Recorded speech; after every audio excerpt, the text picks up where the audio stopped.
My son Marcus looked me straight in the eye and said, "Mom, maybe it's time you found your own place."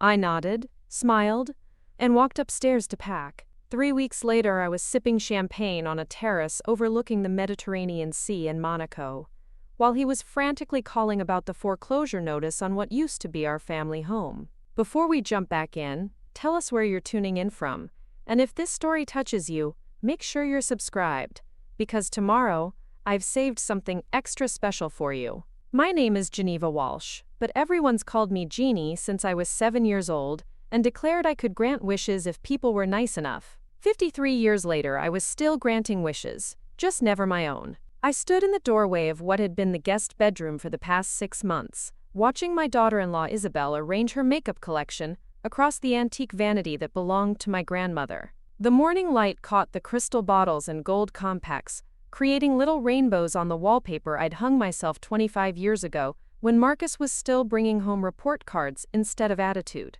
"Morning, Genie," Isabelle chirped without looking up from her reflection. She was applying some sort of cream that probably cost more than my monthly grocery budget, her perfectly manicured fingers working with the precision of a surgeon.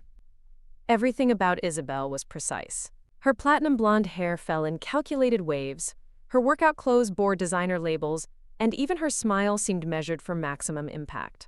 "Good morning, sweetheart," I replied, stepping into the room that used to house my sewing machine and craft supplies. Those had been relocated to the basement months ago, when Marcus announced that he and Isabelle needed space while they looked for their perfect forever home. "That was 18 months ago. I was thinking," Isabelle continued, now applying mascara with the concentration of an artist, "we should probably talk about the living situation." My chest tightened, but I kept my voice steady. "Oh? What about it?" She turned then, her green eyes meeting mine in the mirror. "Well, Marcus and I have been discussing it, and we think it might be time for some changes. We're not kids anymore, you know? We need our space to grow as a couple." I gripped the doorframe a little tighter. "Of course. Have you found somewhere you'd like to move?" Isabelle's laugh was like wind chimes in a hurricane, pretty but sharp. "Oh, Genie, you're so sweet." "No, we were thinking more along the lines of, well, this is Marcus's childhood home, right? His inheritance, technically. And you've had such a good run here, but maybe it's time you found your own little place. Something more suitable for a woman your age." The words hit me like ice water. A woman my age. I was 68, not 98, and I'd maintained this house, this 4-bedroom colonial with its wraparound porch and meticulously tended gardens, for 30 years. I'd painted every room, refinished every floor, and nursed every piece of furniture back to life when it showed wear. "This is my home, Isabelle," I said quietly. "Well, technically," she stood up, smoothing her leggings that probably cost more than my monthly utilities. "It's in Marcus's name now, isn't it? Since the transfer after your husband died?" My throat closed. She was right. After David's sudden heart attack 5 years ago, the grief had been so overwhelming that when Marcus suggested transferring the house to his name for tax purposes and to make things easier, I'd signed the papers without really reading them. He was my son, my only child, and I trusted him completely. "I just think," Isabelle continued, now applying lip gloss, "it would be better for everyone if you found your own space, something smaller, easier to manage. There are some lovely senior communities nearby." Senior communities. The phrase made my skin crawl. I wasn't ready for organized craft time and early bird dinners. I still taught piano lessons to neighborhood kids, maintained a garden that the local newspaper had featured twice, and volunteered at the animal shelter every Tuesday and Thursday. "Where is Marcus?" I asked. "Shower," she replied, capping her lip gloss with a decisive click. "But we've already talked about this, Genie." "He agrees it's time." I stood there for another moment, watching her adjust her workout top in the mirror, completely comfortable in my bedroom, in my house, discussing my future like I was a piece of furniture that no longer fit the decor. I walked downstairs to the kitchen, my bare feet silent on the hardwood floors I'd had refinished just 2 years ago. The morning sun streamed through the windows above the sink, illuminating the herb garden I'd planted in neat rows along the windowsill. Basil, rosemary, thyme, oregano, all thriving under my care. The coffee maker gurgled to life as I pressed the start button, the sound as familiar as my own heartbeat. This kitchen had been the heart of our family for 3 decades. I'd made thousands of meals here, packed countless lunches, hosted birthday parties, and holiday dinners. The scratches on the butcher block island told stories. The growth marks on the doorframe charted Marcus's journey from toddler to man. "Morning, Mom." I turned to find Marcus in the doorway, hair still damp from the shower, wearing the expensive athleisure clothes that seemed to be his uniform these days. At 35, he'd inherited his father's height and my stubborn jawline, but somewhere along the way, he'd also inherited an entitlement I didn't recognize. "Morning, honey." I poured 2 cups of coffee, adding cream to his just the way he'd liked it since he was 12, and I first let him try a sip of mine. "Sleep well?" "Yeah, thanks." He accepted the mug but didn't meet my eyes. "Listen, Mom, Isabelle mentioned she talked to you about the living situation." I nodded, taking a careful sip of my coffee. It was perfect, rich and smooth, from beans I ordered from a small roaster in Vermont. Another luxury I allowed myself. "She's right, you know," Marcus continued, leaning against the counter I'd had installed when he was in high school. "This place is getting too big for you to handle alone." "I handle it just fine," I said quietly. "Mom, come on. The gutters need cleaning, the deck needs to be power washed, and don't get me started on the yard work. It's too much for someone your age." Someone your age. The same phrase Isabelle had used, like 68 was ancient, like I was doddering around with a walker instead of running 5 miles every other morning. "I maintain this house perfectly well," I said, my voice still calm but with an edge creeping in. "The gutters were cleaned last month by the same service I've used for 5 years. The deck gets power washed every spring. The gardens are featured in the local paper regularly." Marcus shifted uncomfortably. "It's not about that. It's about us having space to build our life together. Isabelle wants to start a family soon, and we need room to grow." "This house has 4 bedrooms," I pointed out. "Mom." His tone was the same one he'd used as a teenager when he thought I was being unreasonable. "We're adults. We can't live with my mother forever." "Then move out," I said simply. He stared at me like I'd suggested he fly to the moon. "Move out? Mom, this is my house now. My inheritance." "Dad left it to me." "Dad left it to both of us," I corrected. "I transferred it to your name for tax purposes. There's a difference." "Look," Marcus set down his coffee mug with more force than necessary. "We've been patient. We've lived here for a year and a half, saving money, contributing to expenses." Contributing to expenses. They'd paid for groceries exactly twice, and had never once offered to help with the mortgage, utilities, or maintenance. I'd been too proud to ask, too grateful for their company in the house, that had felt cavernous and empty after David died. "I think," he continued, "it would be best for everyone if you found your own place. Something more appropriate. Maybe one of those nice senior living communities, where you'd have people your own age to socialize with." There it was again. People my own age. As if I was too old, too. Preparing and narrating this story took us a lot of time. So if you are enjoying it, subscribe to our channel. It means a lot to us. Now, back to the story. Irrelevant. Too much of a burden to exist in the same space as their young, vibrant lives. "I see," I said, my voice steady despite the earthquake happening in my chest. "There are some really nice places, Mom. We've been looking into it.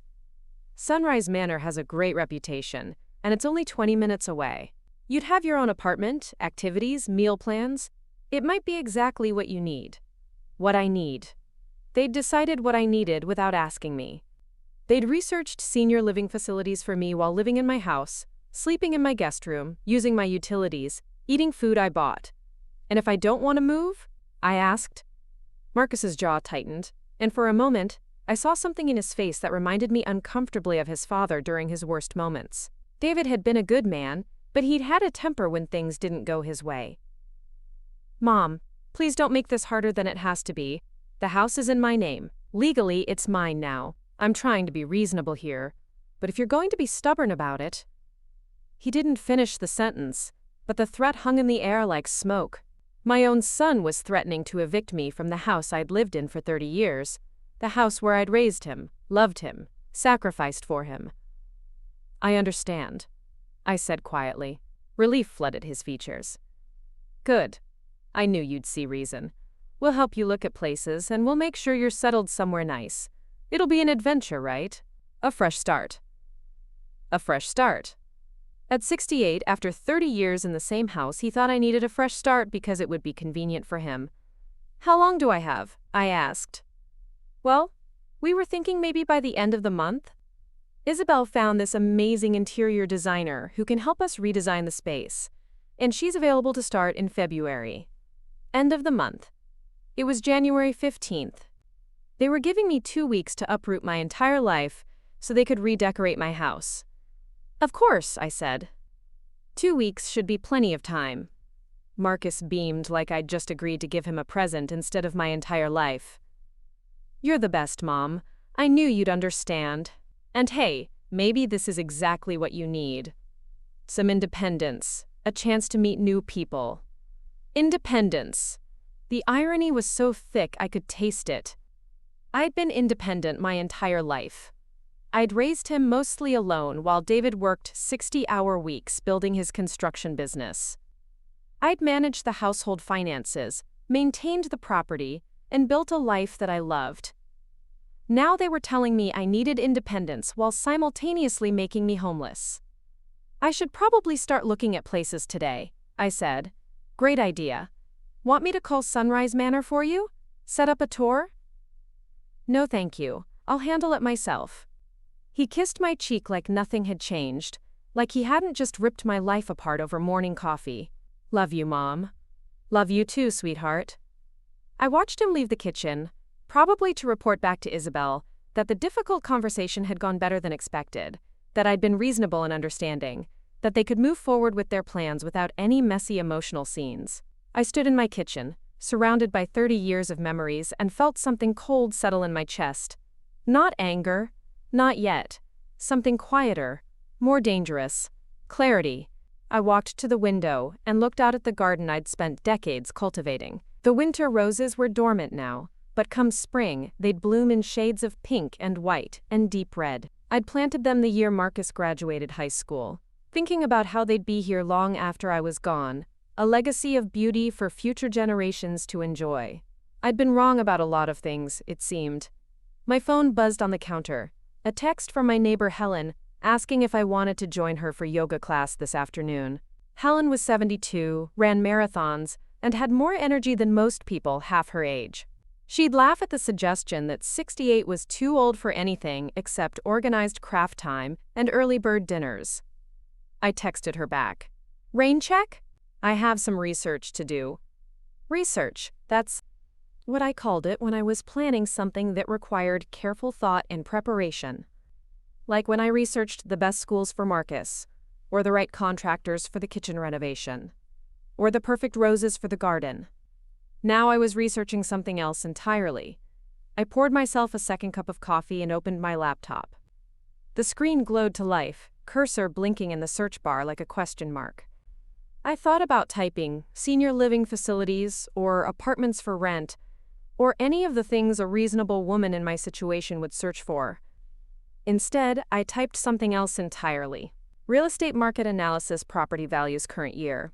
Then, how to sell house quickly, best price, and finally, cost of living, Monaco, France. The last search surprised even me. Monaco had been a joke between David and me. A fantasy we'd spin when the bills piled up or the winter felt too long. When we're rich, he'd say, we'll have a little place in Monaco. Drink champagne and watch the sunset over the Mediterranean.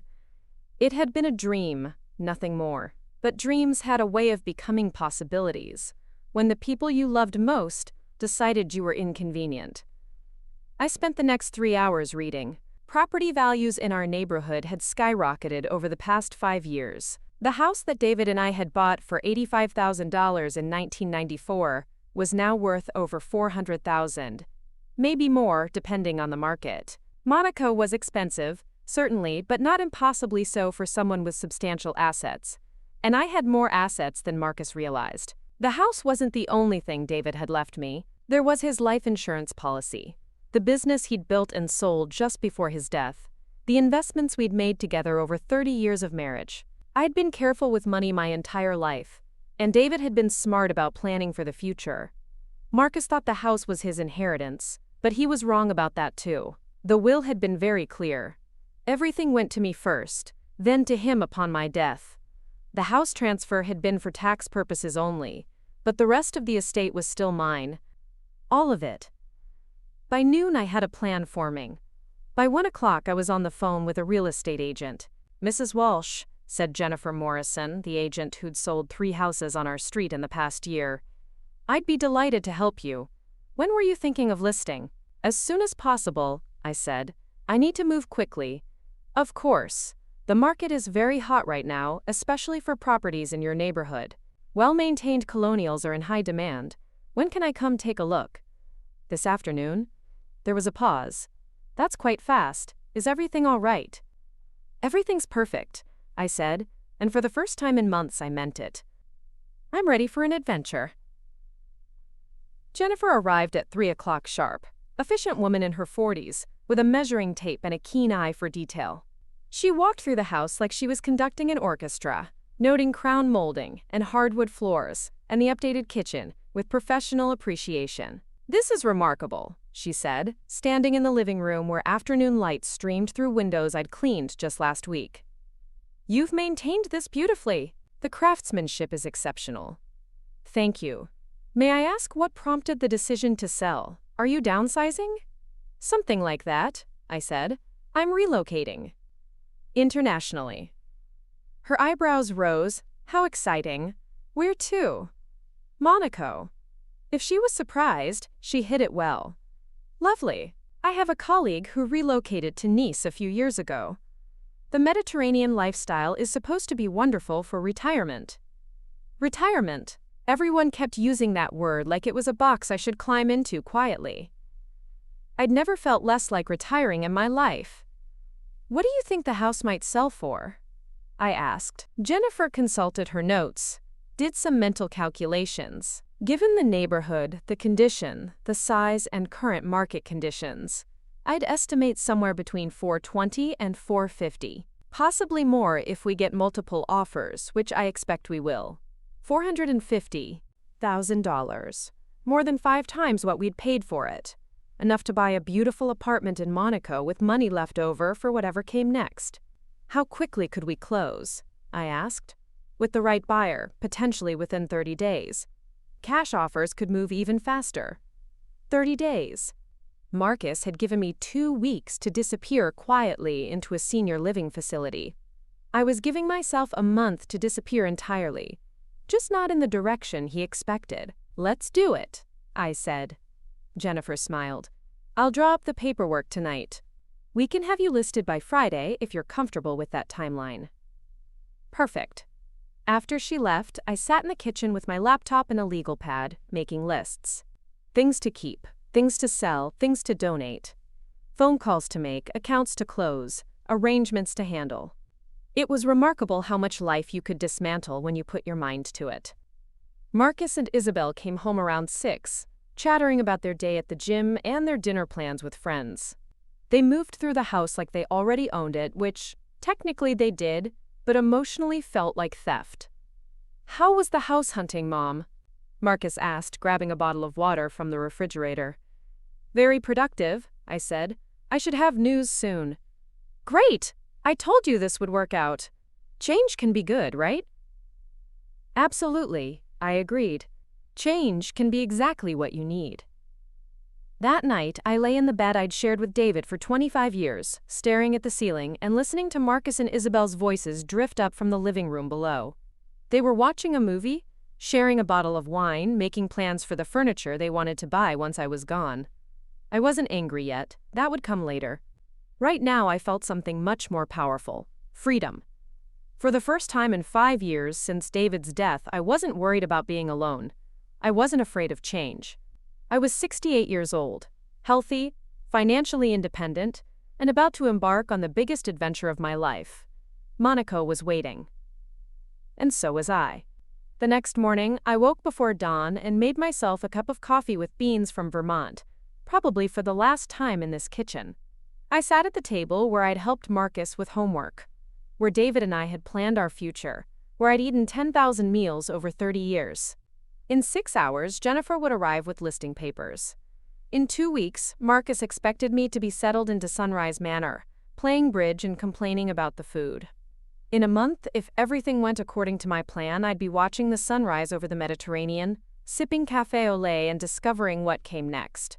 I raised my coffee mug in a small toast to the empty kitchen. To new beginnings, I whispered, and somewhere in the distance, I could swear I heard David laughing. Friday morning arrived with the kind of crisp January air that made everything feel sharp and clear. I stood at my bedroom window, watching Marcus load his golf clubs into the back of his BMW, the same BMW I'd helped him finance when he graduated from business school. Isabelle emerged from the house in yoga attire that probably cost more than most people's monthly car payments, her hair pulled back in a perfect ponytail that caught the morning light like spun gold. They were going to their respective Friday routines, golf for him, Pilates and spa treatments for her, while I would be signing papers that would change everything. Jennifer Morrison was due at 10 o'clock sharp with the listing agreement, and by noon, my house would be officially on the market. I dressed carefully that morning, choosing a navy blue dress that David had always said brought out my eyes, paired with the pearl necklace he'd given me for our 20th anniversary. If I was going to sign away 30 years of my life, I was going to do it looking like the woman I'd always been underneath the convenient doormat everyone seemed to think I'd become. The coffee tasted different that morning, charged with possibility. I'd barely slept, not from anxiety but from excitement. For months after David's death, I'd felt like I was sleepwalking through life, going through the motions of living without really being present. But yesterday, when Marcus had stood in my kitchen and told me to find my own place, something had awakened in me that I hadn't felt in years. My phone buzzed with a text from Helen next door. "Saw the real estate agent's car yesterday. Everything okay?" I typed back, "Big changes coming." "Good ones." She responded immediately. "Lunch tomorrow? I need details." Absolutely. Helen had been my neighbor for 15 years, and my friend for just as long. She'd been the one to bring casseroles after David's funeral, the one who'd convinced me to start running again, when grief had me barely leaving the house. If anyone would understand what I was about to do, it would be Helen. At exactly 10 o'clock, Jennifer's silver sedan pulled into my driveway.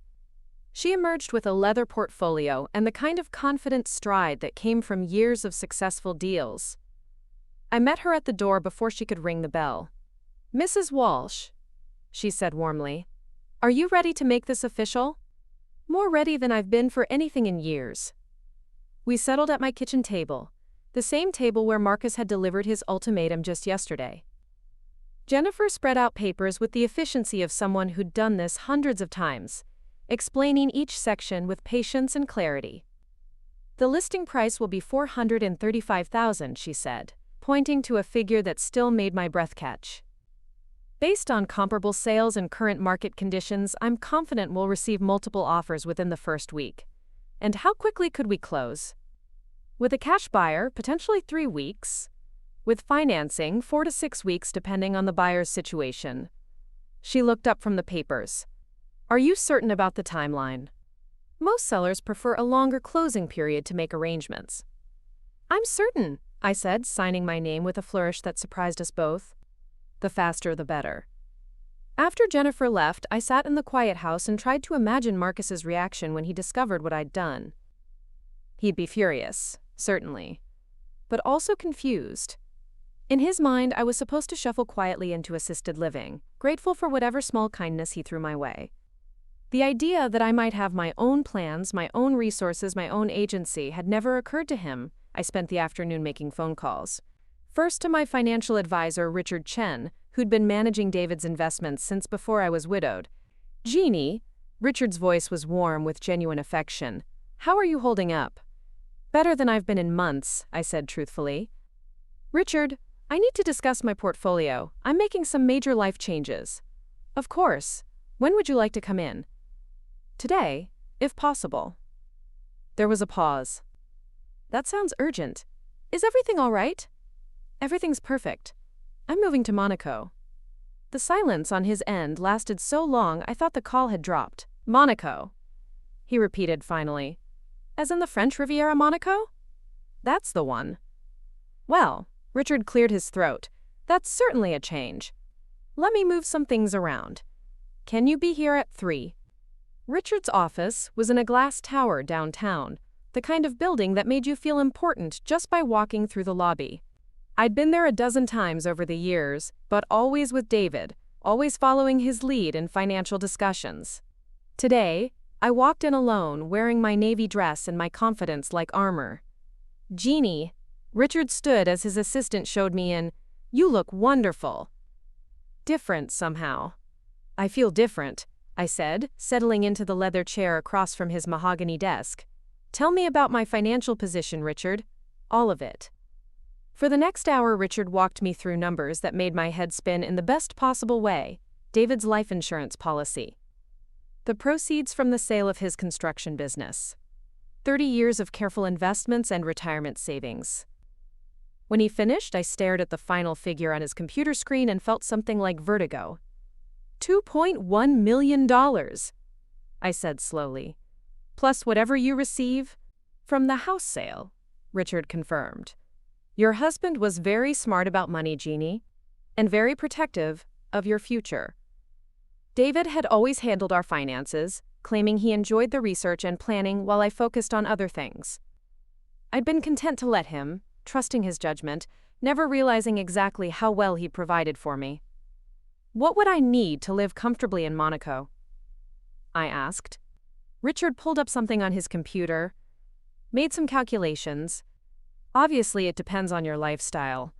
But for a comfortable apartment and reasonable living expenses, probably $60,000 to $80,000 a year. Your portfolio could generate that indefinitely without touching the principal. And if I wanted to buy property there? Well, Monaco real estate is expensive, but with your assets and the house sale, you could certainly afford something nice.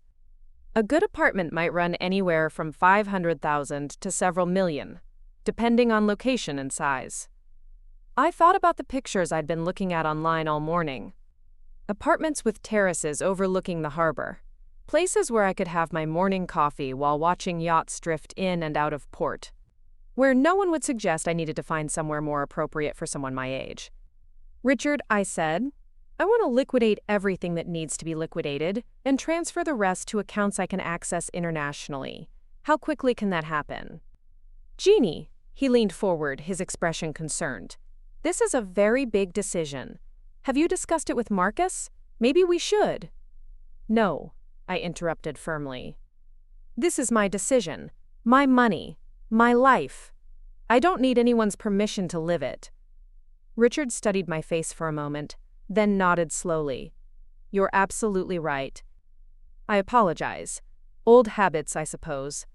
David used to make most of the decisions. David's gone, I said gently but firmly. I'm not. We spent another hour working out details. Wire transfers, currency exchanges, international banking relationships. By the time I left his office, I had a clear timeline. Within 2 weeks, I could have access to funds anywhere in the world. That evening, I cooked dinner for 3, the way I had every night since Marcus and Isabelle had moved in. Chicken marsala with roasted vegetables, one of Marcus's childhood favorites.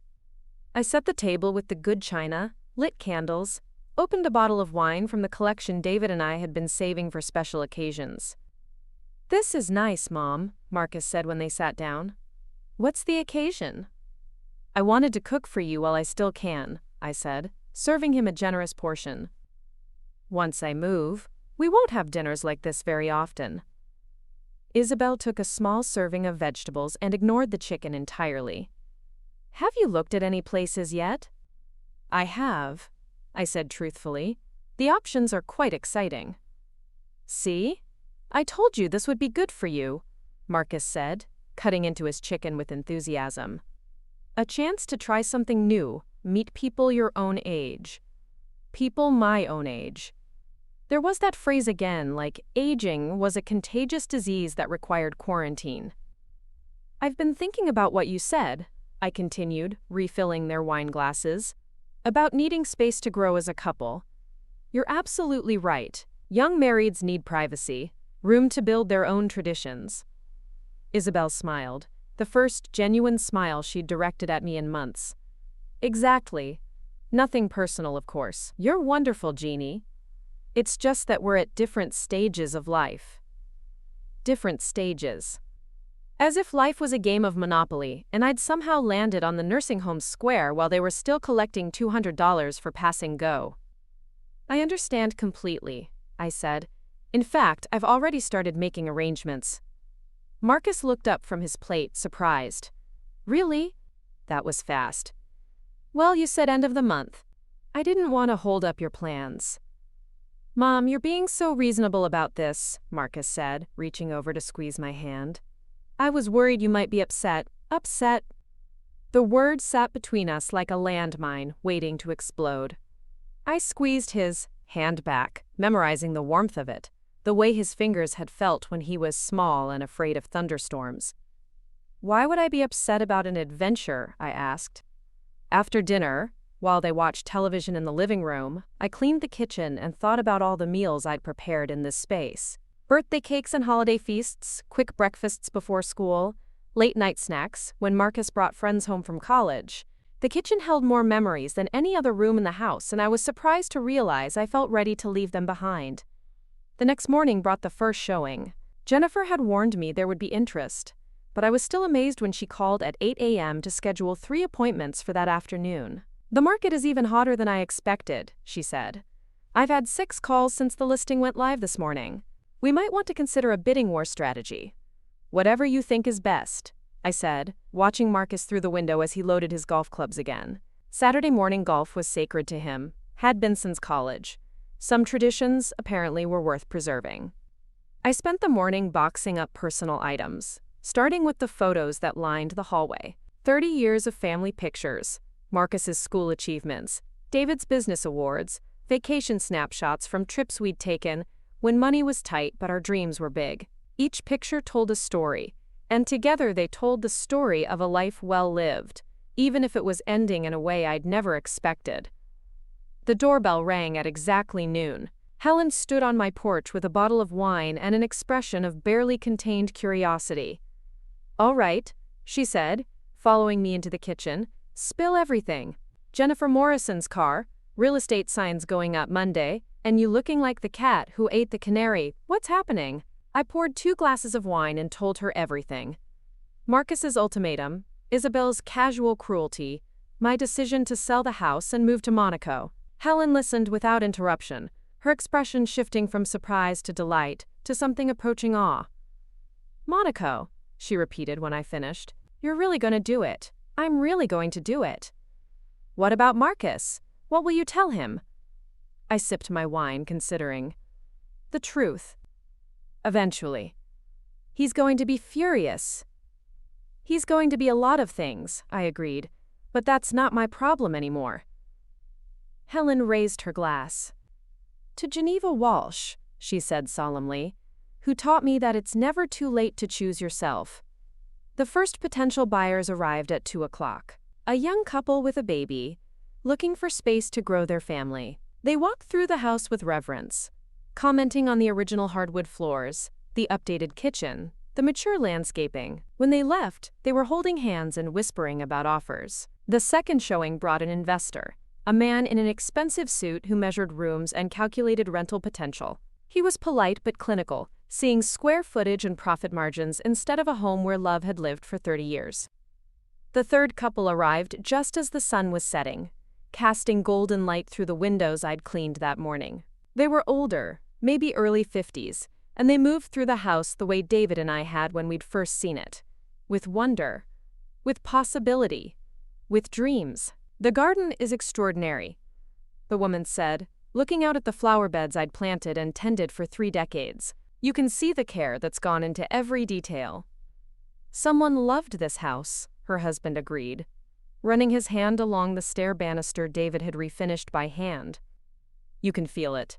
When they left, I knew they would be the ones, not because of money, though Jennifer assured me they were qualified buyers, but because they would love the house the way it deserved to be loved. That night, I sat in my bedroom with my laptop, researching apartments in Monaco with the intensity of a scholar.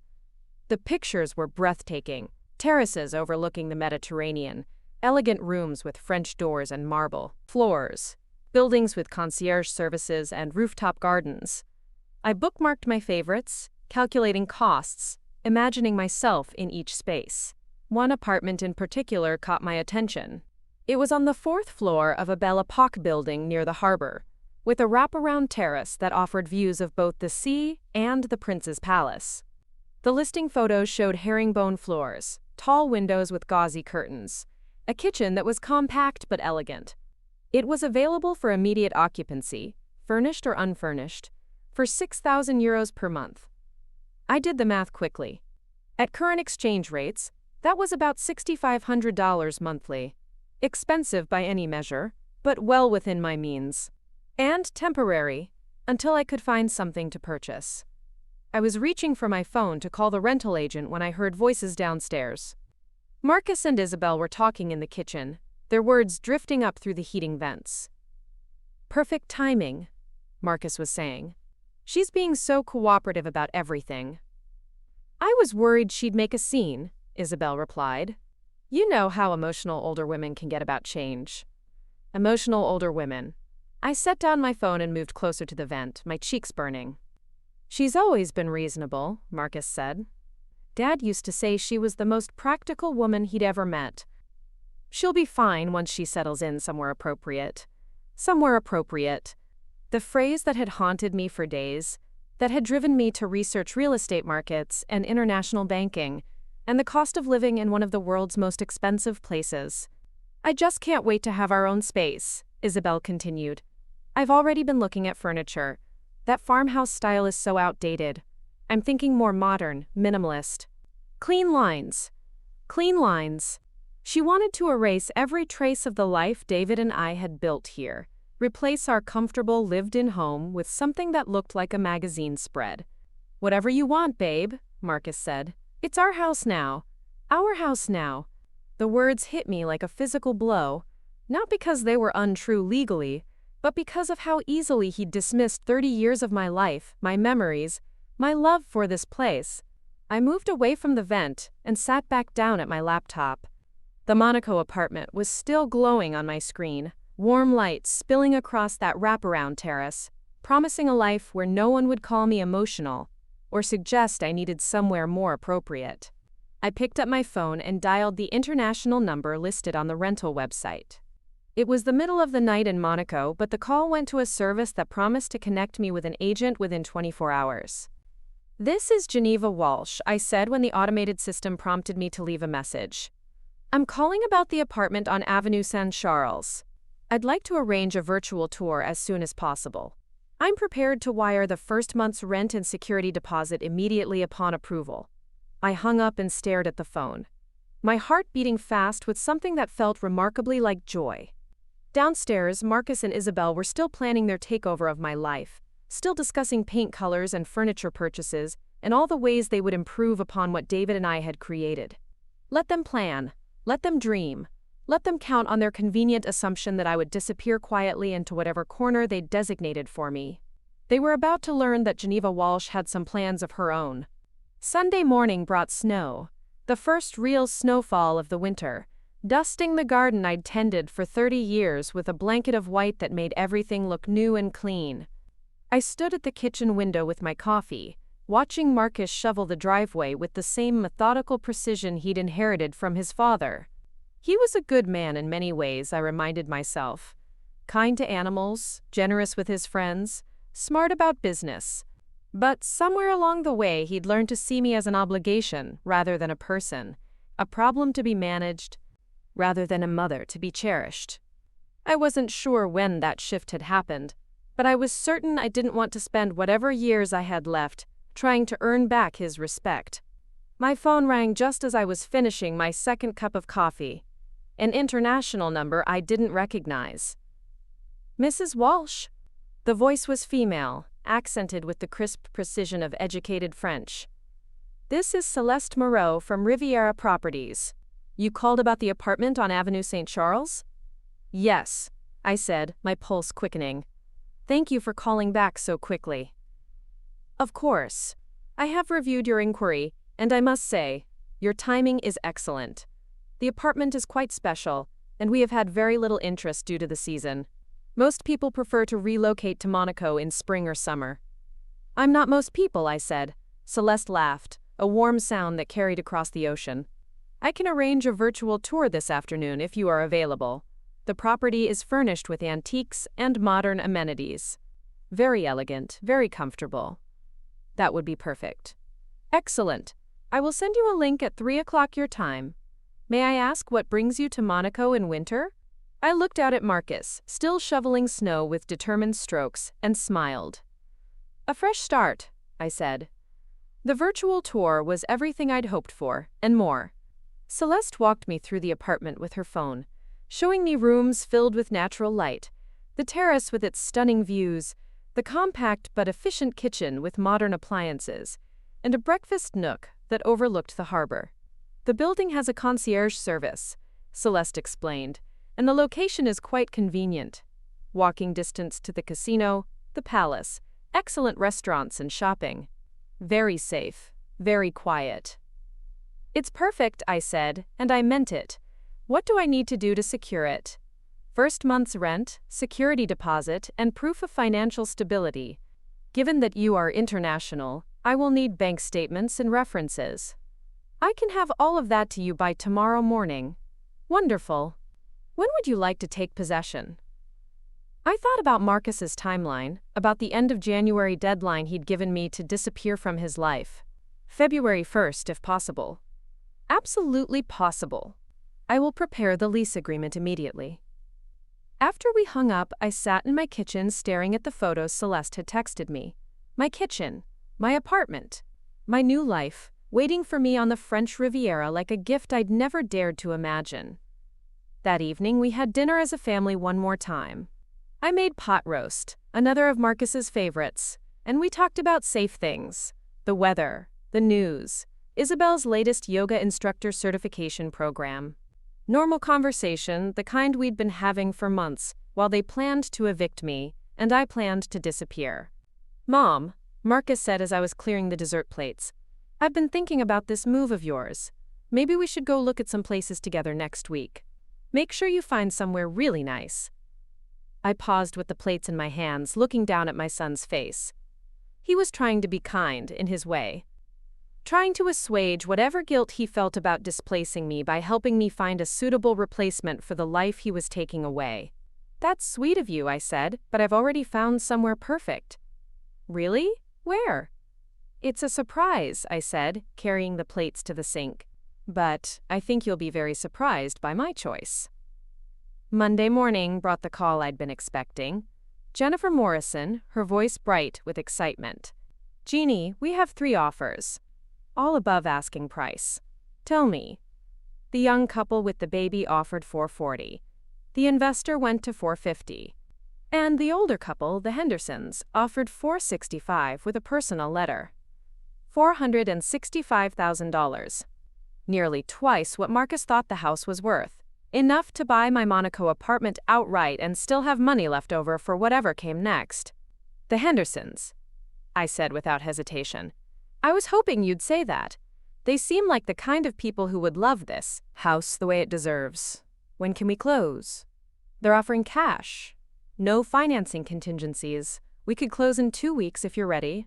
2 weeks. Exactly the timeline Marcus had given me to find somewhere appropriate for someone my age. Let's do it, I said. That afternoon, I drove to Richard Chen's office to sign more papers. International wire transfers, currency exchanges, the complex dance of moving a life's worth of assets across an ocean.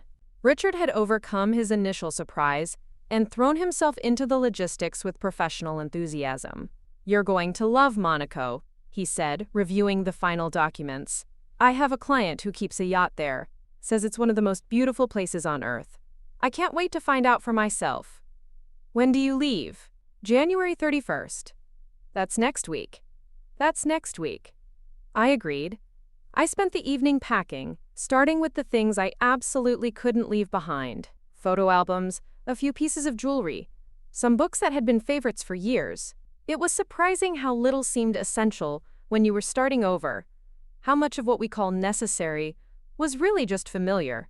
Marcus and Isabelle were out at some social function, a gallery opening or wine tasting, one of the cultural events that filled their calendars but somehow never included me. I was glad for the privacy, for the chance to say goodbye to the house without an audience. I walked through each room, touching surfaces David and I had chosen together, walls we'd painted, floors we'd refinished. The house held our history in every corner, but I realized I was taking the important parts with me anyway. The memories, the love, the knowledge that we'd built something beautiful together. The new owners would make their own memories here. Paint new colors, arrange different furniture, plant their own flowers in the garden. That was how it should be. Houses were meant to be loved, not preserved like museums. Tuesday brought a flurry of activity. Closing documents, moving company estimates, airline reservations. I was amazed how quickly a life could be dismantled when you put your mind to it. How many phone calls it took to extract yourself from 30 years of roots. I called the local animal shelter where I'd volunteered every Tuesday and Thursday for the past 3 years. "Geneva," said Maria, the shelter director, "please tell me you're not calling to quit." "I'm afraid I am. I'm relocating internationally." "What? Where?" "Monaco." There was a long pause. "Did you win the lottery?" "Something like that," I said, smiling. "But I'll miss our Tuesday walks with the dogs." "They'll miss you too. You've been one of our most dedicated volunteers." Dedicated. The word stuck with me after I hung up. I'd been dedicated to a lot of things over the years. My marriage, my son, my home, my community. But I'd never been dedicated to myself, to my own happiness, to my own dreams. That was about to change. Wednesday evening, Marcus and Isabelle returned from their respective days to find me in the living room with my laptop and a glass of wine, researching flights to Nice. "Working on something interesting?" Marcus asked, settling into the armchair that had been his father's favorite spot. "Travel arrangements," I said truthfully. "Oh, for visiting Sunrise Manor? That's smart, getting familiar with the area." I looked at my son, really looked at him, trying to memorize his face before everything changed between us forever. He was handsome in the way David had been at that age, with kind eyes and an easy smile. But there was an entitlement there too, a casual assumption that the world would arrange itself around his convenience. "Something like that," I said. Thursday brought the closing. I sat in a conference room with the Hendersons, Jennifer Morrison, 2 lawyers, and a pile of papers that would transfer ownership of my life to strangers who promised to love it well. Mrs. Henderson, whose name was Carol, had tears in her eyes as she signed the final documents. "We'll take such good care of it," she promised me. "Your garden especially. I can see how much love you put into every detail." "I know you will," I said, and I meant it. The house would be happy with them. It would be home to someone again instead of just a showcase for Isabelle's minimalist aesthetic. When it was over, I held a cashier's check for $465,000 minus Jennifer's commission. More money than I'd ever held in my hands, enough to buy freedom in any currency. "What will you do now?"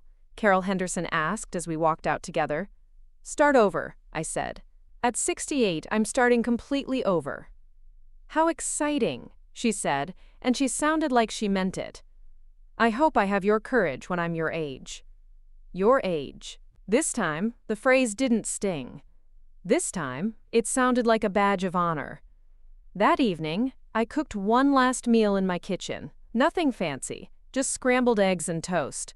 But I savored every bite. Tomorrow, Marcus and Isabelle would return from their long weekend at some resort to find the house sold, my room empty, and a letter explaining everything they thought they knew about Geneva Walsh was wrong. I was packed and ready to discover who I really was. The moving truck arrived at 7 in the morning on January 31st, its diesel engine rumbling through the quiet neighborhood like a mechanical herald of change.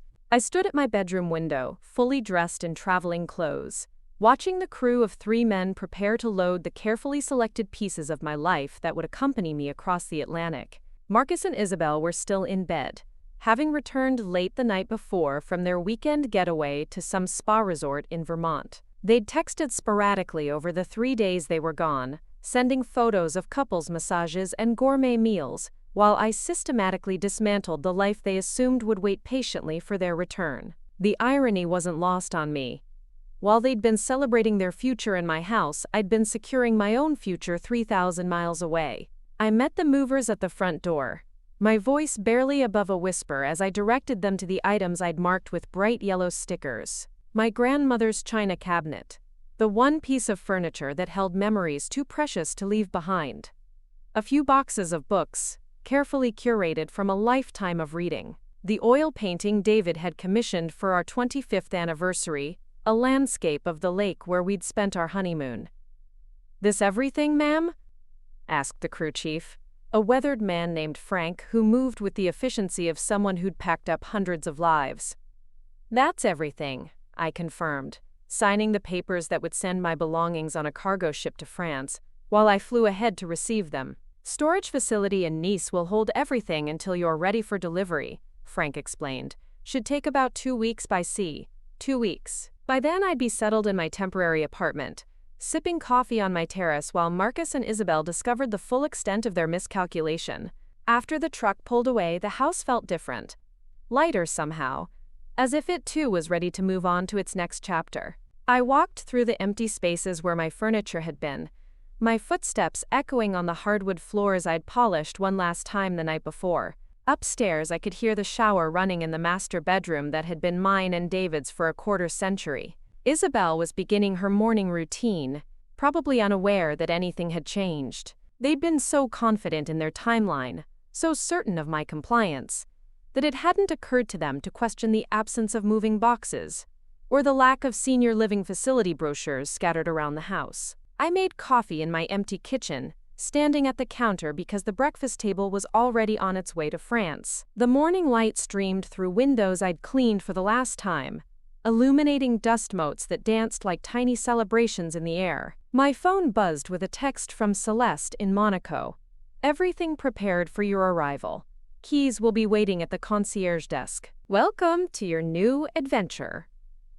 Adventure.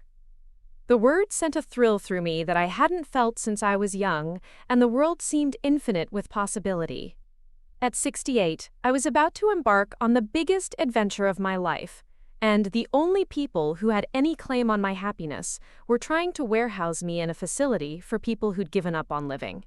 The shower upstairs stopped running. Soon, Isabelle would emerge in her perfectly coordinated workout clothes, and Marcus would stumble to the kitchen in search of coffee and the sports section. They'd go through their Saturday morning routine as if nothing had changed, because in their world, nothing had. The inconvenient mother had been managed, the problem had been solved, and their future was clear and unobstructed. I carried my coffee to the living room and sat in the one chair I'd left behind, a wingback that had never been comfortable but had sentimental value for Marcus. It was where David used to read his evening paper, where Marcus had sat to open Christmas presents for 20 years. Let them keep it. Let them have all the furniture, all the fixtures, all the physical remnants of the life I was leaving behind. What they couldn't keep was me. Footsteps on the stairs announced Isabelle's descent to the kitchen. I heard her pause, probably noticing the absence of the coffee table that had sat in front of the sofa for 15 years. The empty space where my grandmother's china cabinet had displayed 4 generations of family heirlooms. "Genie?" Her voice carried a note of confusion. "Did you move some furniture?" I took a sip of coffee and called back. "Just some rearranging." It wasn't technically a lie. I had rearranged things. From this house to a cargo ship to a storage facility in Nice. Geography was just another form of interior design. Marcus appeared in the doorway a few minutes later, wearing pajama pants and a frown. "Mom, where's all your stuff?" "Gone," I said simply. "Gone where?" "To my new place." He blinked at me like I was speaking a foreign language. "Your new place? But you haven't moved yet. We agreed on end of the month, and today's the 31st. "You're absolutely right," I said, standing up and smoothing my traveling dress. "Today is the 31st. And I'm leaving for my new place this afternoon." Isabelle materialized beside Marcus, her face a mask of confusion and growing alarm. "Leaving? What do you mean leaving?" We're supposed to tour Sunrise Manor on Monday. No, I corrected gently. You assumed I would tour Sunrise Manor on Monday. I never agreed to that. Marcus's face was cycling through emotions like a slot machine. Confusion, realization, anger, and back to confusion. Mom, what's going on? Where are your things? Where are you going?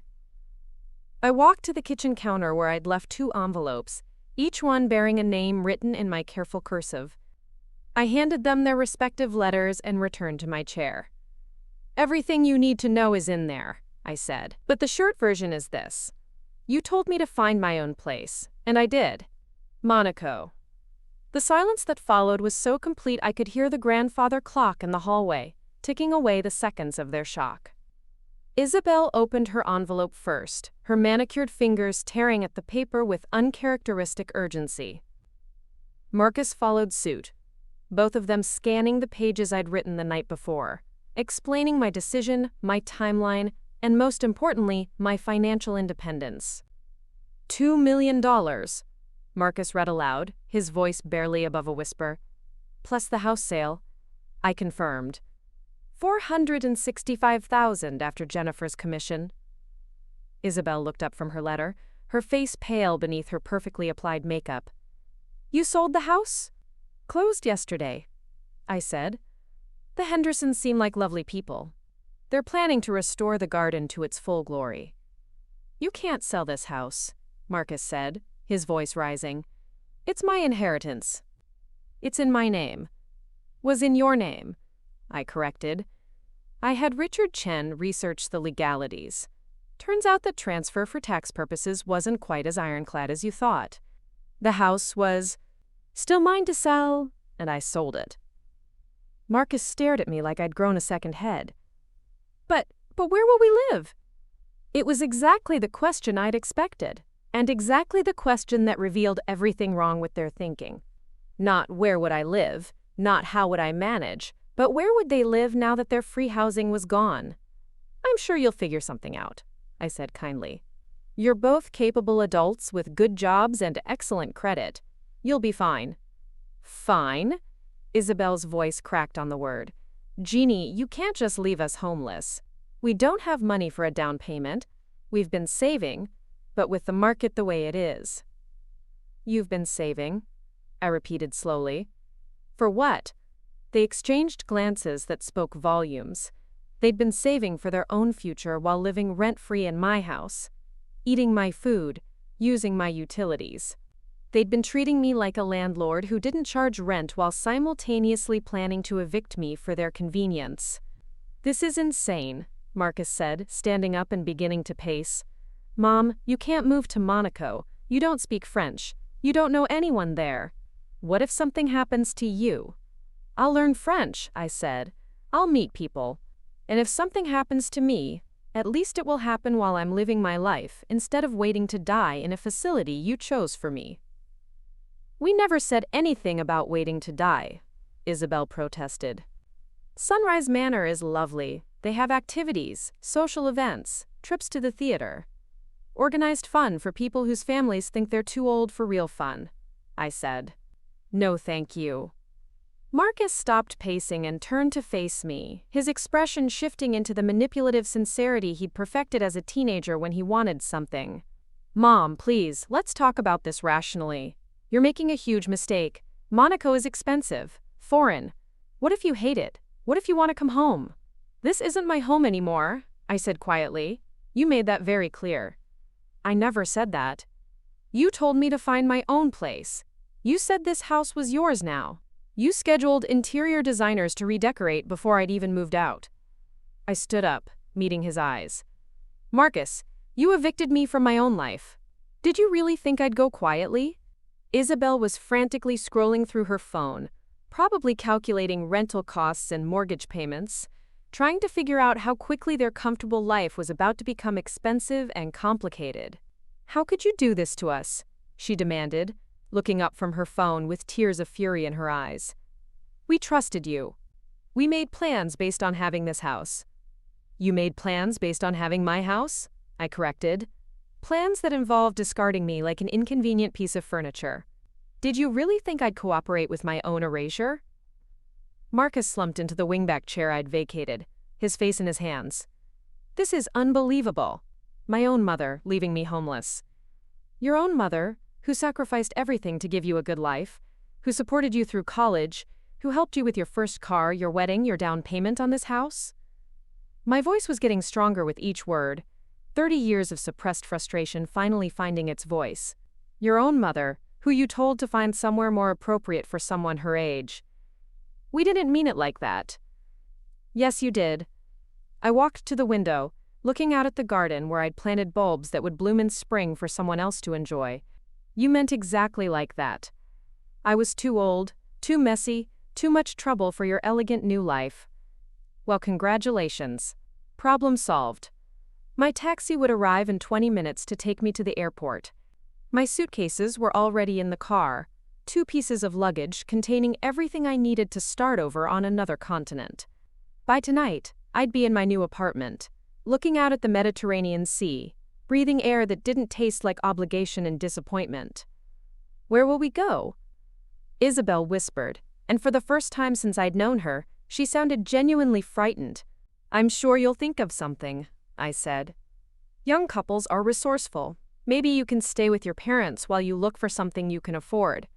My parents? Isabelle's voice climbed an octave. In their guest room? It's temporary, I said. Just until you find your own place. Somewhere more appropriate for people your age. The irony wasn't lost on anyone in the room. The phrase that had been used to dismiss me was now being reflected back at them, and they clearly didn't like how it felt. Mom, please, Marcus said, standing up again. Don't do this. We can work something out. You can stay. We'll find somewhere else to live. It was the first time in months he'd asked me to stay instead of told me to leave, but it was too late. The offer came from desperation, not love, and I'd spent too many years accepting scraps of affection from people who should have cherished me. Marcus, I said gently, do you remember what you said when your father died? You promised you'd always take care of me. You said family was everything. His face crumpled. I remember. So do I. Every word. And for 5 years I believed you meant it. I trusted you with my life, my future, my security. And the first time it became inconvenient, you threw me away. We didn't throw you away. You told me to find my own place. So I did. Monaco is lovely this time of year. A car horn honked outside. My taxi, right on schedule. I picked up my purse and the small carry-on bag that contained my passport, my banking information, and a change of clothes for tomorrow. That's my ride, I said. Mom, wait. Marcus followed me to the front door, his voice breaking. Please don't go. Not like this. I turned to look at him one last time, memorizing his face, trying to see past the panic to the little boy who used to tell me I was his best friend in the whole world. I love you, Marcus, I said. I will always love you, but I won't let you treat me like a burden anymore. I raised you to be better than that. I know, he whispered. I'm sorry. I'm so sorry. I know you are, but sorry doesn't give me back the months of planning my own disposal.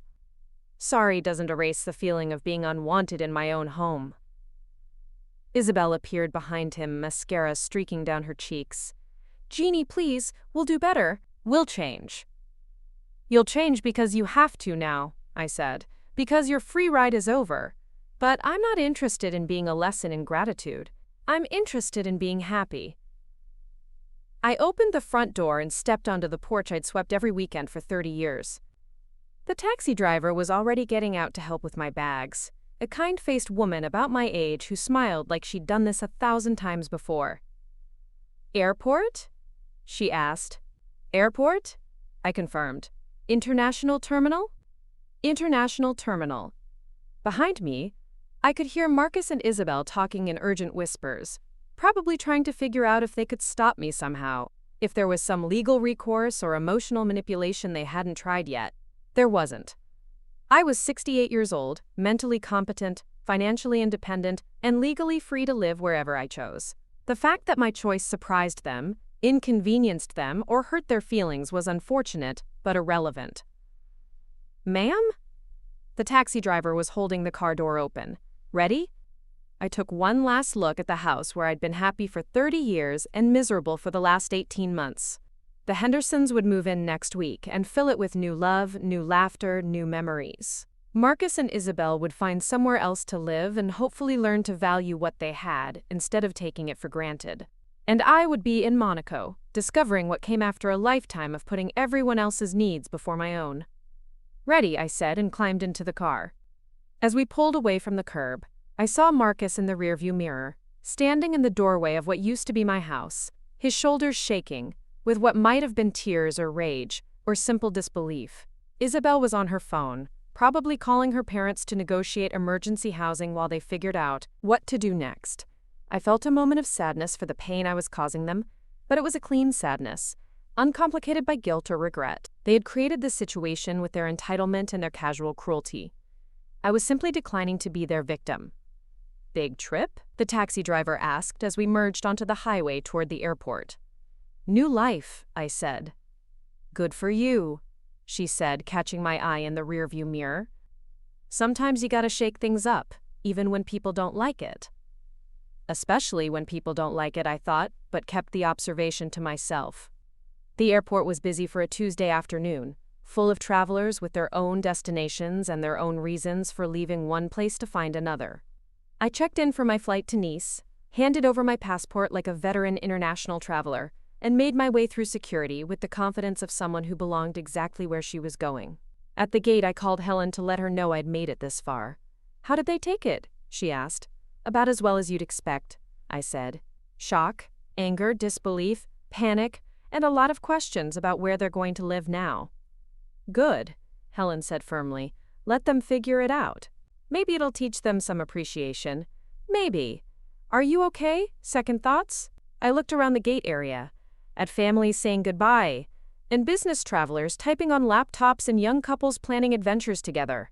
Everyone going somewhere, everyone carrying hopes and dreams, and the assumption that the world would arrange itself around their needs. No second thoughts, I said. Only first thoughts about what comes next. I'm proud of you, Geneva Walsh. I'm proud of me too. After we hung up, I opened my laptop and checked my email. A message from Celeste with final arrival instructions and the concierge's contact information. A note from Richard Chen confirming that my international wire transfers had gone through successfully. A automated notification from my bank that my credit cards had been activated for international use. Everything was in place. Everything was ready. I was ready. The boarding announcement came at 4 o'clock sharp. Flight 447 to Nice, now boarding first-class passengers and those needing assistance. I gathered my things and joined the line, my boarding pass marking me as Seat 2A, first class, window seat. Another luxury I'd never allowed myself. Another small rebellion against the idea that people my age should be grateful for whatever accommodation they were offered. As the plane lifted off from the runway, I pressed my face to the window and watched my old life shrink into geometric patterns of roads and rooftops, and tiny cars carrying people to their own destinations. Somewhere down there, Marcus and Isabelle were probably still arguing about what to do next, still trying to process the reality that their convenient arrangement had just vanished into thin air. But that was their problem now. I had my own life to live, my own adventure to begin, my own future to discover in a place where no one knew anything about me except that I was brave enough to start over. The flight attendant appeared with champagne service, offering crystal flutes filled with bubbles that caught the afternoon light like liquid gold. Celebrating something special? She asked with a professional smile. Freedom, I said, accepting the glass. I'm celebrating freedom. 8 hours later, the plane began its descent into Nice-Côte d'Azur Airport, and I got my first glimpse of the Mediterranean coastline in the early morning light. The water was impossibly blue, dotted with white boats that looked like toys from this height. The coastline curved like a painting, all red roofs and green hills and golden beaches that promised warmth even in February. Beautiful, isn't it? Said the man sitting next to me, a businessman who'd slept through most of the flight. It's perfect, I said, and meant it. The airport was smaller than I'd expected, more efficient and less chaotic than the American airports I was used to. My passport was stamped with a courtesy that felt European. My luggage appeared without drama. And within an hour of landing, I was in a taxi heading east along the coast toward Monaco. The drive was like something from a movie. Winding roads that hugged the coastline, views that changed around every curve, hillside towns that looked like they'd been painted by artists with unlimited imaginations. The taxi driver, a cheerful man named Philippe, kept up a running commentary in accented English about the sights we were passing. "First time in Monaco?" he asked. "First time anywhere, really," I said. "I've never traveled much." "Ah, but Monaco is perfect place to start. Very international, very beautiful. You will love it, I think." As we crested a hill and Monaco spread out below us, I knew he was right. The harbor was filled with yachts that looked like floating palaces, their white hulls gleaming in the morning sun. The buildings climbed the hillsides in terraces of cream and pink and gold, and everything sparkled like a jewel box open to catch the light. "Where are you staying?" Philippe asked. I gave him the address on Avenue St. Charles, and he nodded approvingly. "Very nice location. Close to everything but quiet." Good choice. The building was exactly as beautiful as it had appeared in the photographs Celeste had sent. Belle Epoque architecture, with wrought iron balconies and tall windows that promised light and air and views that would never get old. The concierge was waiting with my keys and a smile that seemed genuinely welcoming. "Madame Walsh," he said in excellent English. "Welcome to Monaco. I am Henri. If you need anything at all, please do not hesitate to ask." "Thank you, Henri. Your apartment is on the 4th floor. The elevator is just here. I trust you will be very comfortable." The elevator was small and elegant, with mirrors and brass fixtures that belonged in a palace. When the doors opened on the 4th floor, I found myself in a hallway, with marble floors and crystal sconces that cast warm light on cream-colored walls. Apartment 4B was at the end of the hall, and when I opened the door with my new keys, I stepped into a life I'd never dared to imagine for myself. The apartment was flooded with morning light from windows that stretched from floor to ceiling. The furniture was elegant but comfortable, antiques mixed with modern pieces in shades of cream and gold and soft blue. But it was the terrace that took my breath away. I walked through the French doors and stepped onto a wraparound balcony that offered a panoramic view of the Mediterranean. The waters stretched to the horizon, deep blue and glittering with sunlight. Below, the harbor was coming to life with the morning activities of people who called this paradise home. I stood there for a long time, breathing air that tasted like salt and possibility, listening to the gentle sounds of a city waking up in a language I didn't yet understand but wanted to learn. My phone buzzed with a text message. "Marcus, Mom, please call, we need to talk." I read the message twice, then deleted it without responding. We'd had our talk. They'd told me what they thought of my place in their lives, and I'd responded accordingly. Whatever they needed to say now would have to wait until I was ready to hear it, if that day ever came. Instead, I called Celeste to let her know I'd arrived safely. "Welcome to Monaco, Madame Walsh," she said warmly. "How do you find the apartment?" "It's perfect," I said, looking out at the view that would greet me every morning for as long as I chose to stay. "Absolutely perfect. I am so pleased. And please, do not hesitate to call if you need anything. Recommendations for restaurants, assistance with shopping, anything at all." "Thank you. I think I'm going to love it here." "I think so too," Celeste said. "You have chosen a wonderful place for a new beginning." A new beginning. At 68, when most people my age were supposedly settling into rocking chairs and early bird dinners, I was beginning the greatest adventure of my life in one of the most beautiful places on earth. Marcus had told me to find my own place, and I had. A place where no one would ever again suggest that I needed somewhere more appropriate for someone my age. A place where I could discover who Geneva Walsh really was when she wasn't busy being convenient for everyone else. I unpacked my few belongings, arranged my grandmother's photo on the antique writing desk, and made my first cup of coffee in my new kitchen. Then I carried it out to the terrace and sat down to watch the sun climb higher over the Mediterranean, painting the water in shades of blue I'd never seen before. Somewhere, thousands of miles away, Marcus and Isabelle were probably still trying to figure out what had happened to their carefully laid plans. They'd learned to adapt, to manage their own lives, without using me as a safety net. They might even learn to appreciate what they had, instead of taking it for granted. But that was their journey to make. I had my own path to follow now, and it started with this moment, this view, this feeling of being exactly where I belonged. I raised my coffee cup in a small toast to the morning, to the sea, to the courage it had taken to choose myself. To new beginnings, I said aloud.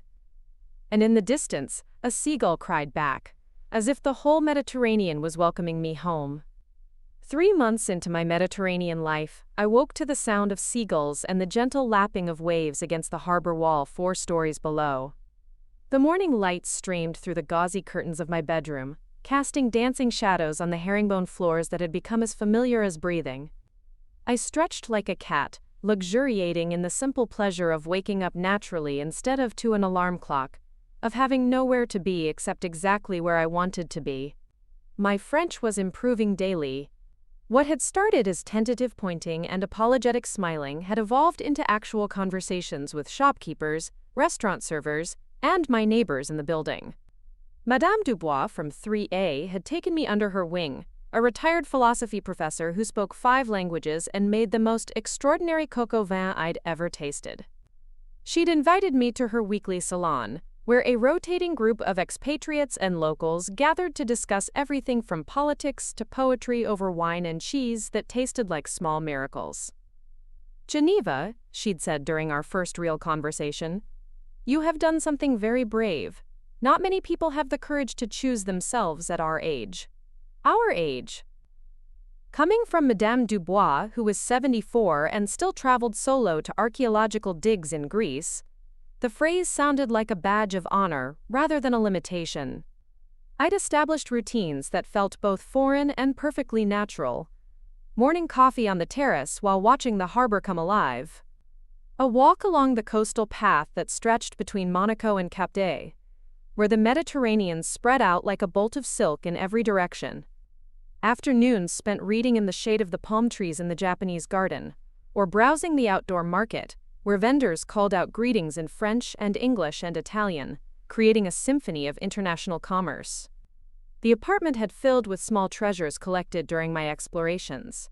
A watercolor of the harbor painted by a local artist, ceramic bowls from the market in Nice, books in both English and French from the wonderful bookshop on Rue Grimaldi. My grandmother's china cabinet had arrived from storage and now displayed a mix of family heirlooms and new discoveries, creating a bridge between my old life and my new one. But it was the silence from home that had been the most telling indicator of how completely my world had changed. In 3 months, I'd received exactly 4 communications from Marcus. 2 frantic phone calls during the first week, both going to voicemail, because I wasn't ready to have that conversation. A long email in February, full of apologies and explanations and requests for me to come home and work things out. And a birthday card in March, 2 weeks late, with a generic message about hoping I was well. The birthday card had arrived on a day when I was feeling particularly settled in my new life. I'd spent the morning at a watercolor class, taught by an English artist who'd been living in Monaco for 20 years. She was my age, vibrant and funny, with paint-stained fingers and stories of a life lived entirely on her own terms. After the divorce, she'd told us, she'd sold everything and moved to France with 2 suitcases and a determination to discover who she was when she wasn't being someone's wife. "Best decision I ever made," she'd said, dabbing cerulean blue onto her canvas with the confidence of someone who'd found her calling. Took me 65 years to realize I was the only one responsible for my happiness. The birthday card from Marcus had felt like an artifact from a previous life, a reminder of obligations I no longer carried. I'd read it once, felt a brief pang of sadness for the relationship we might have had, and then placed it in a drawer where it couldn't disturb the peace I'd worked so hard to build. My phone rang as I was finishing my morning coffee, the sound still startling in the tranquil quiet of my terrace. The number was international, but not one I recognized. though something about the country code seemed familiar. Geneva Walsh, I answered, a habit I'd developed since moving to Monaco. It felt important to claim my full name, to announce myself to the world as a complete person rather than someone's mother or daughter-in-law. Mom? The voice was thin, stretched across an ocean and what felt like years of accumulated misunderstanding. Marcus sounded older somehow, worn down in a way that transcended the poor connection. Hello, Marcus. Mom, thank God.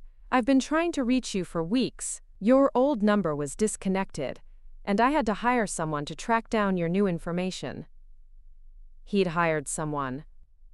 The phrase hung between us like an admission of how far apart we'd drifted. He'd paid a stranger to find his own mother, rather than simply respecting my need for space. I've been here, I said simply, living my life. In Monaco. His voice carried a weight I couldn't quite identify. Not disapproval exactly, but something close to awe mixed with disbelief. In Monaco. Mom, we need to talk. Really talk. Things have been difficult since you left. I set down my coffee cup and watched a yacht navigate the harbor entrance, its white hull cutting through water that sparkled like scattered diamonds. Difficult. I wondered what that meant in Marcus's vocabulary, now that he was responsible for his own housing, his own utilities, his own future. What's happened? I asked, though I wasn't sure I wanted to know. There was a long pause, filled with the crackling static of international communication, and what sounded like Marcus gathering courage for whatever he needed to say. Isabelle left, he said finally. The words should have shocked me, but instead I felt only a mild curiosity about the details. Isabelle had been the architect of my exile, the one who'd convinced Marcus that I was too inconvenient for their elegant lifestyle. That she'd abandoned ship when their circumstances changed was entirely predictable. When? 6 weeks ago, she went back to her parents. Said she couldn't handle the stress of our situation. Our situation. I could read between those carefully chosen words. They'd been forced to rent an apartment they couldn't really afford, to live within their actual means instead of supplementing their lifestyle with my resources. Isabelle, who'd been so confident about her ability to curate their perfect life, had discovered that perfection was expensive when you had to pay for it yourself. I'm sorry, I said, and meant it. Not sorry that Isabelle was gone, but sorry that Marcus was learning these lessons about love and loyalty the hard way. Are you? His voice carried a bitter edge. Sorry, I mean, you never liked her. It was true, but not for the reasons he probably thought. I hadn't disliked Isabelle because she was wrong for him, or because she wasn't good enough for my son. I disliked her because she'd treated me like a problem to be solved rather than a person to be respected. I'm sorry you're in pain, I said carefully. Divorce is never easy. We're not divorced, not yet. She says she needs time to think, but her lawyer already contacted mine about separating our assets. He laughed, but there was no humor in it. Turns out we don't have many assets to separate. Of course they didn't. They'd been living beyond their means for years, using my house as collateral for a lifestyle they couldn't sustain independently. Now that the foundation had been removed, the whole structure had collapsed. Where are you living? A one-bedroom apartment in Riverside. It's all I can afford with just my salary and the debt we accumulated. Another pause. Mom, I need to ask you something, and I know I don't have the right. Here it comes, I thought. The request for financial assistance, for a loan to tide him over until he could get back on his feet. The assumption that despite everything that had happened, I would still be available to solve his problems. You can ask, I said, but I may not be able to help. I don't want money, he said quickly. Well, I mean, I could use money, but that's not why I'm calling. I want to understand. I need to understand what I did that was so terrible that you had to disappear to another continent to get away from me. The question caught me off guard with its raw honesty. I'd expected manipulation or guilt or anger, but not this genuine confusion about the consequences of his choices. You told me to find my own place, I said. I know, but I didn't mean. We were trying to help you transition to something more manageable. More manageable for whom? Silence. Marcus, do you remember what you said about people my age? About how I needed somewhere more appropriate, with organized activities and other seniors. We were trying to look out for your well-being. No, I said firmly. You were trying to clear me out of your way. There's a difference. I could hear him breathing across the connection, and I wondered where he was calling from. His cramped apartment? His office during a lunch break? Some public place where he'd finally worked up the courage to have this conversation? You're right, he said finally. We were selfish. I was selfish. I convinced myself that we were doing what was best for you, but really, we were doing what was easiest for us. It was the first real acknowledgement I'd heard from him. The first admission that my feelings and my autonomy had been casualties of their convenience. Why are you calling me now, Marcus? Because I miss you, he said, and his voice broke on the words. Because I've spent the last 3 months realizing how much of my life was built on the assumption that you would always be there to catch me when I fell. And because I want to know if there's any way I can earn your forgiveness. Forgiveness. I turned the word over in my mind like a stone I'd found on the beach, examining its weight and texture. 3 months ago, I'd been furious. Hurt. Determined to prove that Geneva Walsh was more than a convenient safety net for other people's dreams. Now, sitting on my terrace overlooking one of the most beautiful harbors in the world, surrounded by a life I'd built entirely for myself, the anger felt like something that belonged to a different person. Not because what Marcus had done was acceptable, but because I no longer needed his validation to know my own worth. What would forgiveness look like to you? I asked. I don't know. A conversation, maybe. A chance to apologize properly. To tell you how proud I am of what you've done, even if it scares the hell out of me. Proud. That was a word I hadn't expected. Scared? Mom, you sold everything and moved to Monaco. At 68. Most people our parents' age are worried about their medication schedules, and you're living in the most expensive place in Europe like some kind of international woman of mystery. I laughed, surprising myself. Is that how you see me? An international woman of mystery? I see you as someone I clearly never understood, he said. Someone who was stronger and braver than I ever gave you credit for. Someone who deserved better from me. The admission hung between us, honest and painful and real. I thought about the months of planning my own disposal, the casual cruelty of being discussed like a burden, the assumption that I would be grateful for whatever scraps of consideration they threw my way. But I also thought about the little boy who used to crawl into my bed during thunderstorms, who'd made me Mother's Day cards from construction paper and glitter, who'd cried when he broke my favorite vase and spent his allowance on flowers to apologize. Marcus, I said slowly, I don't need your apology to be happy. I'm happy now, genuinely happy in a way I haven't been since your father died. I have friends here, activities I enjoy, a life that belongs entirely to me. I know, I can hear it in your voice. You sound different, lighter. I am lighter. I'm not carrying anyone else's expectations anymore.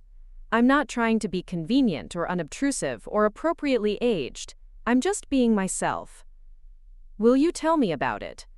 Your life there? So I did. I told him about my morning walks along the coastal path, about the watercolor classes and the weekly salons at Madame Dubois' apartment.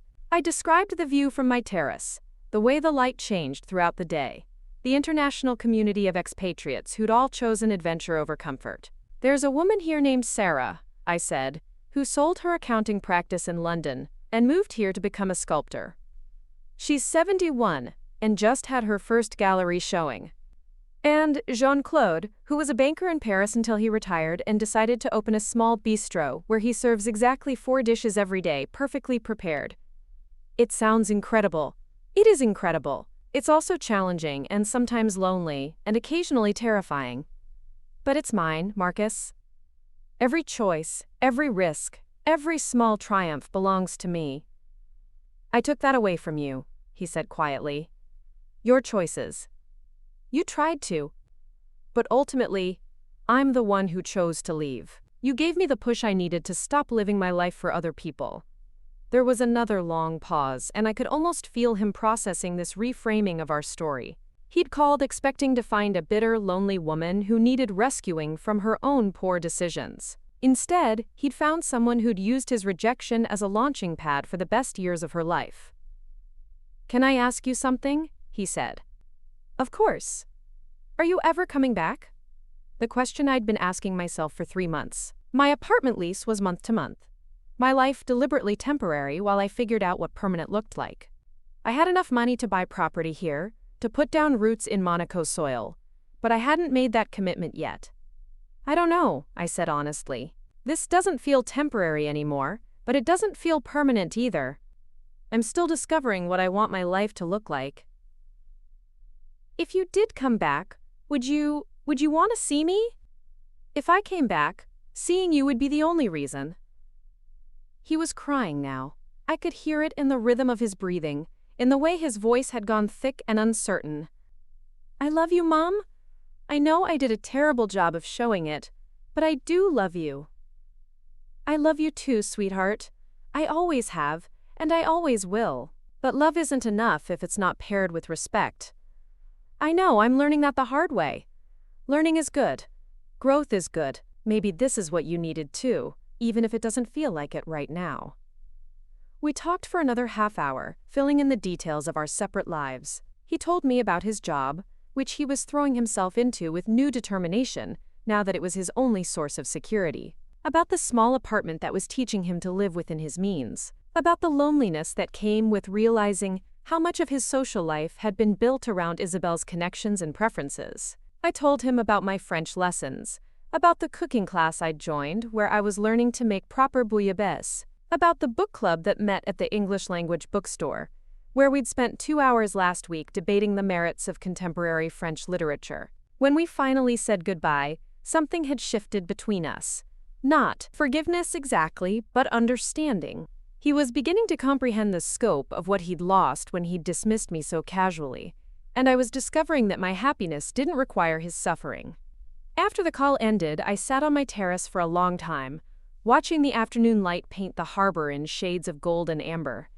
A text message from Helen arrived as I was contemplating dinner plans. "How are you, world traveler? The neighborhood isn't the same without you." I typed back, "Thriving. Learning French, and how to make friends at 68. How's the new family in my house?" Lovely people.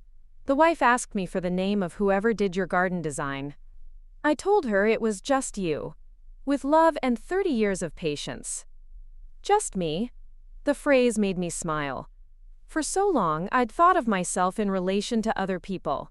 David's wife, Marcus's mother, Isabelle's inconvenient obstacle. But here in Monaco, I was simply Geneva Walsh, watercolor student and French language learner, terrace gardener and amateur philosopher. That evening, I walked to my favorite restaurant, a small place tucked into a side street where the owner, Michel, greeted regular customers like family. He'd reserved my usual table on the tiny terrace, where I could watch the last of the day's light fade over the Mediterranean, while enjoying whatever Michel recommended from his ever-changing menu. "Bonsoir, Madame Geneva," he said with a smile that crinkled the corners of his eyes. "Comment allez-vous ce soir?" "Très bien, merci," I replied, pleased that the response came automatically now. "Et vous?" "Excellent. Tonight I have something special for you. Fresh langoustine. Just arrived this afternoon. With a light saffron sauce and some local vegetables." It sounds perfect. As I settled into my chair with a glass of crisp white wine, I reflected on how much my definition of perfect had changed. 3 months ago, perfect meant managing everyone else's expectations while minimizing my own needs. Now it meant langoustine and saffron sauce eaten while watching the sun set over water that stretched to infinity.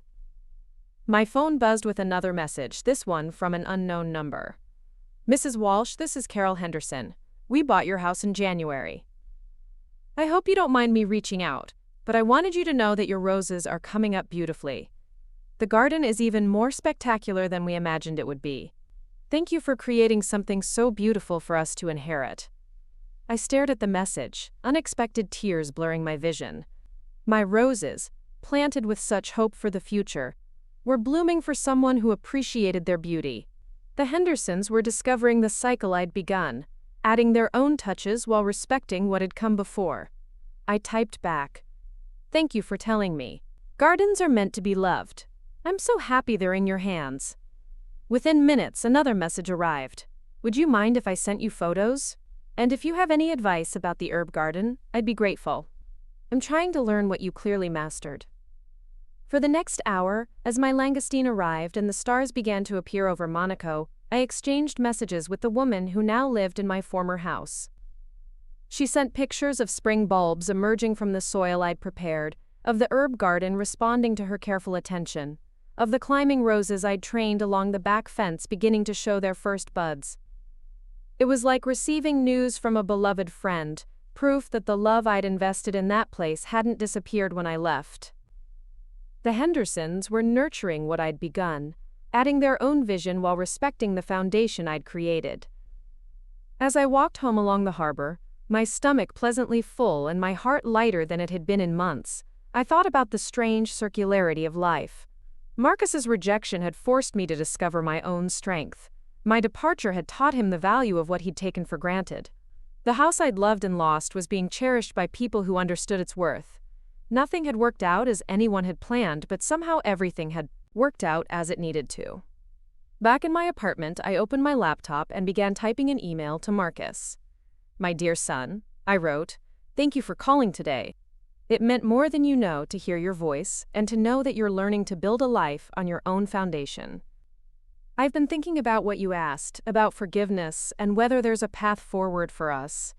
The truth is, I forgave you weeks ago, not because what you did was acceptable, but because carrying anger was weighing down my new life. You were thoughtless and hurtful, but you were also operating from assumptions about aging and family and obligation that our culture teaches us without question. I don't know if I'll move back to the States, but I do know that geography isn't what's been keeping us apart. If you want a relationship with me, it needs to be built on mutual respect and genuine affection, not convenience or obligation. I'm not your safety net anymore, Marcus. But I'd like to be your friend. I'm proud of you for facing the consequences of your choices without blaming anyone else. I'm proud of you for asking the hard questions about your own behavior. And I'm hopeful that we can build something new together, something based on who we actually are rather than who we think we're supposed to be. With love from Monaco, where your mother is learning that life doesn't end at 68, it just gets more interesting." I read the email twice before sending it, making sure every word was true, that I wasn't offering more than I was ready to give or less than he deserved for his honesty. 6 months later, Marcus came to visit.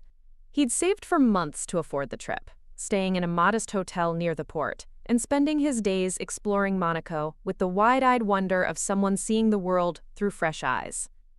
"I can't believe this is your life," he said on his second day, as we sat on my terrace sharing a lunch I'd prepared with vegetables from the local market and fish so fresh it had probably been swimming that morning.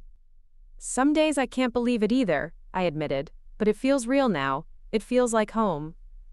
He'd changed in the months since our phone call. Not just physically, though he was thinner and looked like he'd been sleeping poorly. There was something different in his manner, a humility that hadn't been there before, a carefulness in how he spoke that suggested he was thinking before reacting. "I've been in therapy," he said without my asking, "trying to understand how I became someone who could treat you the way I did. What have you learned? That I inherited Dad's sense of entitlement without his work ethic. That I confused loving you with owning you. That I never really thought of you as a separate person with your own needs and dreams." It was a more thorough self-assessment than I'd expected, and more honest than I'd dared to hope for. "And Isabelle?" "Gone for good. The divorce was finalized last month." He shrugged, but I could see the lingering hurt in his eyes. "Turns out she loved our lifestyle more than she loved me. When I couldn't provide the lifestyle anymore. I'm sorry. I'm not, really. It hurts, but it also clarifies things. I'd rather be alone than be with someone who sees me as a means to an end." We spent the week rebuilding our relationship on new terms. I showed him my favorite places, introduced him to my friends, let him see the life I'd built for myself. He was genuinely curious about everything, asking thoughtful questions about my choices, my daily routines, my plans for the future. On his last night, we had dinner at Michel's restaurant, where Marcus struggled gamely with his high school French and charmed the staff with his willingness to try dishes he couldn't pronounce. "I have something to tell you," he said over dessert, a local specialty that combined honey and almonds and tradition in equal measure. "Good news or bad news?" "Good news, I think. I've been offered a promotion. Regional manager for the Southeast. It would mean relocating to Atlanta, better money, real responsibility." "That's wonderful, you should be proud." "I am, but it also means I'd be even further away from you if you decided to come back to the States." I smiled at the careful way he'd phrased it, not assuming my decisions, but acknowledging their potential impact on his life. "Marcus, I need you to understand something. I'm not coming back to take care of you. I'm not coming back to be convenient or available or appropriately aged. If I come back, and it's still an if, it will be because I choose to, for my own reasons. I know, I'm not asking you to come back for me. I'm just saying that I hope geography doesn't mean we can't keep building this new relationship we've started. Technology exists," I pointed out, "and airplanes. We don't have to live in the same zip code to be part of each other's lives. Is that what you want? To be part of each other's lives?" I looked at my son across the table, this man I'd raised and loved and lost and found again.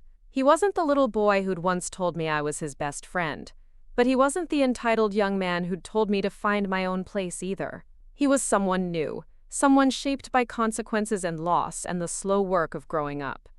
"Yes," I said, "on equal terms, with mutual respect and genuine affection, but yes."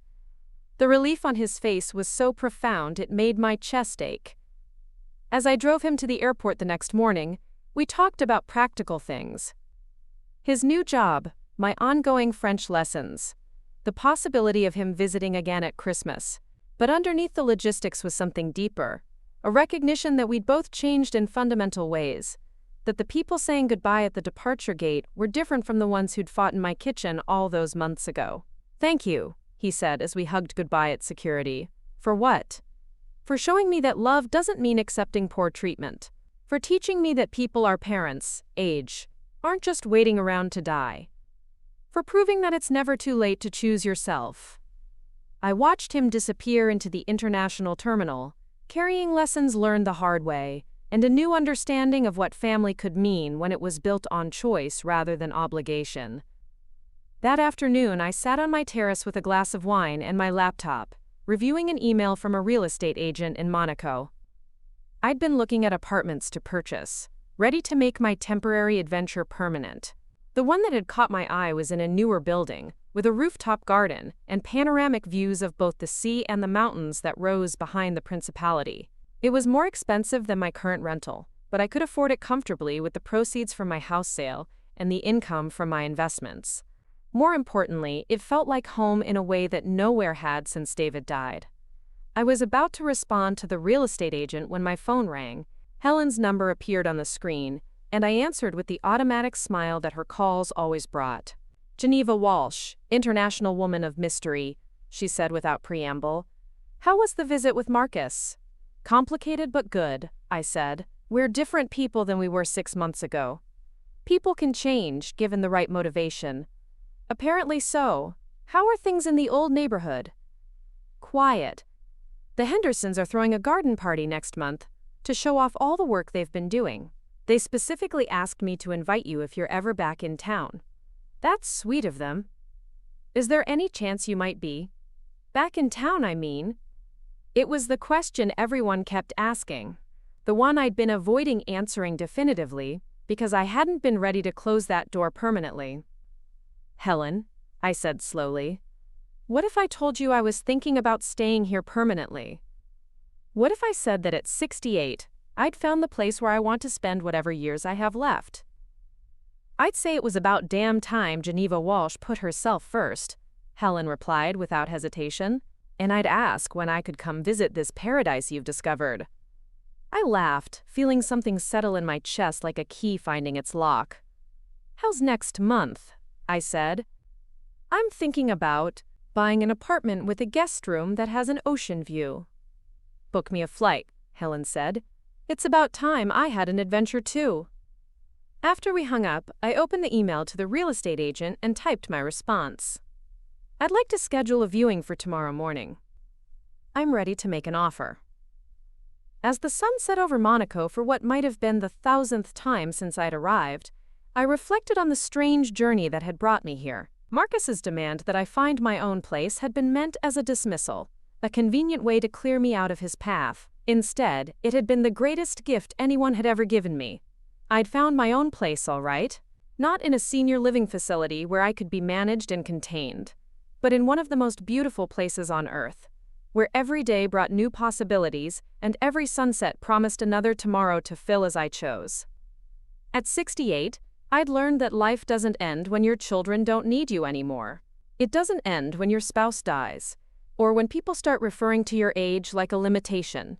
It ends only when you stop believing in your own capacity for joy, for growth, for adventure.